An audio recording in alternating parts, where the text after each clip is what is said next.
If you're getting passed up for gigs or you're feeling invisible online, there's an easy resolve with things that you already own. A huge issue for musicians today is that it's not enough just to be good. You have to be good and constantly at the top of people's minds. They forget that you've got a gig coming up or that you released a song last week. It's not a build it and they will come culture anymore.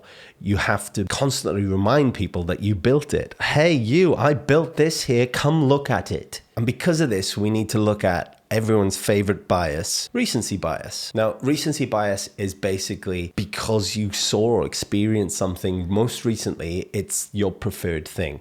You're trialing new guitarists for your band. The first three were all really good. The fourth one was just as good as the others, but because he was the most recent, he's the one fresh in the mind and he's the one you go with. That's recency bias. Now, how that applies to you, if you're posting regularly videos, pictures, whatever you're posting, if it's regular, then you will remain on top of people's minds. You will be that recency bias when it comes to them attending a gig, when it comes to them listening to a song, when it comes to anything that you are promoting. If you are applying recency bias to it, then you are more likely to succeed. The issue arises when you need to make content. Videographers and photographers are expensive, especially when you apply the volume of posts that you ideally will be making. So the easiest solve for that is for you to learn how to shoot yourself and how to shoot your band or how to shoot whatever it is that you do for yourself at little cost as possible. Not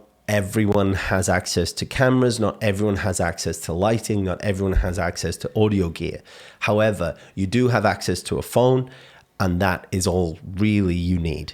Every video says, all I need is an iPhone, blah, blah, blah, blah, blah. But it's true. It's simply true. That's why so many videos say that. And it's just a case of learning how exactly you can shoot yourself with your phone. And it's just developing that one skill. This gives you incredible freedom further down the line. You have full creative control. If you have learned how to frame something exactly how you like it or how you imagined it, you don't have to try and relay that information to another person for them to take their spin on what you've thought of. If you can dream up some scenario where this is positioned this way and it's lit from here and this, that, and the other, then you don't have to relay that information. You can just make it.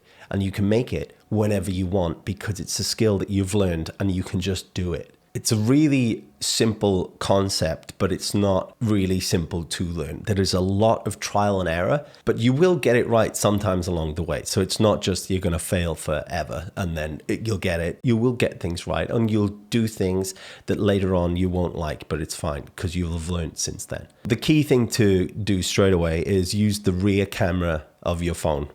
That's kind of really important. Don't use the front-facing camera because it's nowhere near as good as the back. And also wipe the lens. Wipe the lens before you start because people's cameras are filthy. Ideally, you'll have a tripod. If you don't have a tripod, you have a mic stand you can attach the phone to or just prop it up. Propping it up is probably the most difficult of all of them, but surely everyone has something they can clip their phone onto at this point. Before you start framing things or filming anything, you need to go to the end point and work out exactly what this post is for, where it will be posted, and what's the intention of the post. Now, that seems a bit airy-fairy and philosophical, but if you go into it knowing exactly what you want the outcome to be or what it's for, then it'll allow you to be more accurate and more efficient when shooting it. Your original song, and it's a happy, upbeat song, you don't want it to be in a dark and dingy corner. But if you're doing sad, melancholic song, then maybe that's how you want it. You need to sort of align the imagery with the song style or your artist style. Things need to be thought out before just doing them.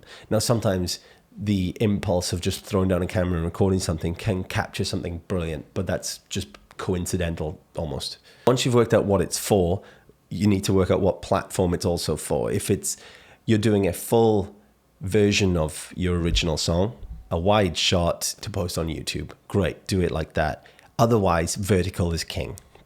Enough said. Every other social platform, it's vertical is king. Keeping that in mind will allow you to frame everything in that shot exactly how it's supposed to be in the vertical shot. Keeping in mind the side and the bottom, kind of keeping those a little bit free because that's where the likes and comments are, and that's where the text is at the bottom. So if you keep those kind of empty, or things that aren't important out of that, so things that are important out of that, that then means that you can frame everything in exactly how you like it. Whereas if you filmed it horizontally and then crop it into a vertical, you need to have considered everything in that wide shot needs to be in. And sometimes that doesn't happen. There's too many things to think about, two sets of framing with the wide and the vertical crop in the middle. So once you've worked out how everything's going to be framed and things like that, you've also have got to have taken into account light. The sun is probably the best of them all. And you can time it perfectly and get the golden hour and whatever.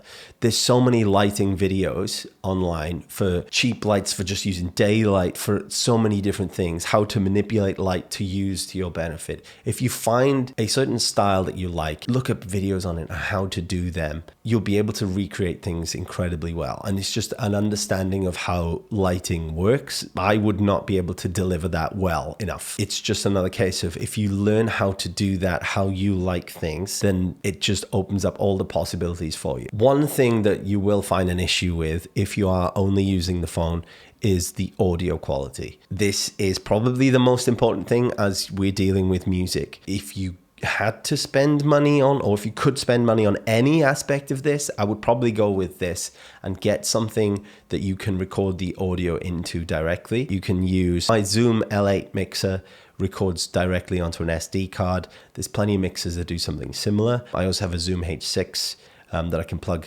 directly into and record. There's a great video from my friend Tom about the Rode Pro wireless microphones. You can use those to record audio as well. They're brilliant. If you can, that's where you'd spend the money. But if you're doing it on a zero budget, you need to consider quite a few different things. Again, this is just going to be trial and error. If you're going into a mixer and you're putting the sound out through a speaker, put the camera near the speaker, but try not to clip the audio.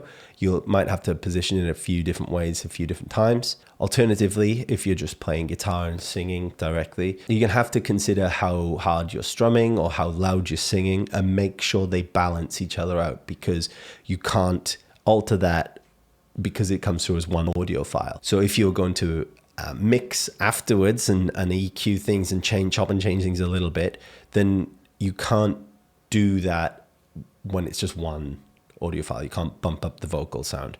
So just trial and error. Again, you're going to need to maybe not use a pick to strum softer, or balance it out yourself. And just it's painstaking of record, do it, have a go back, listen to it, record, sit in spot, do the song, go back, look at how does it look, what else is in the frame, someone's left a coffee cup on the side. Like, you need to consider those things as well.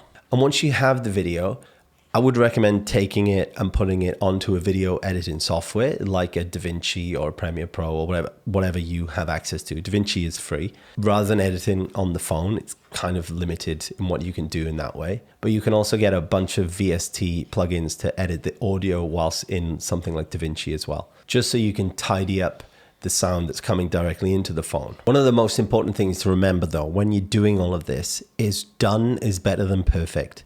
And keeping relevant, keeping consistent in people's feeds is way more beneficial than it is to have one video that is exactly how it needs to be. So taking the time to learn how to post, how to create, how to video, how to edit, how to do all the different things you can do just using your phone. If you can master that, then you've got full creative control on what you post and how often you can post it. Your promo material doesn't have to be perfect. It's just got to be consistent. Now, if you've enjoyed this video, you might like to watch this one up here, or maybe subscribe and you'll see some more coming into your feed shortly.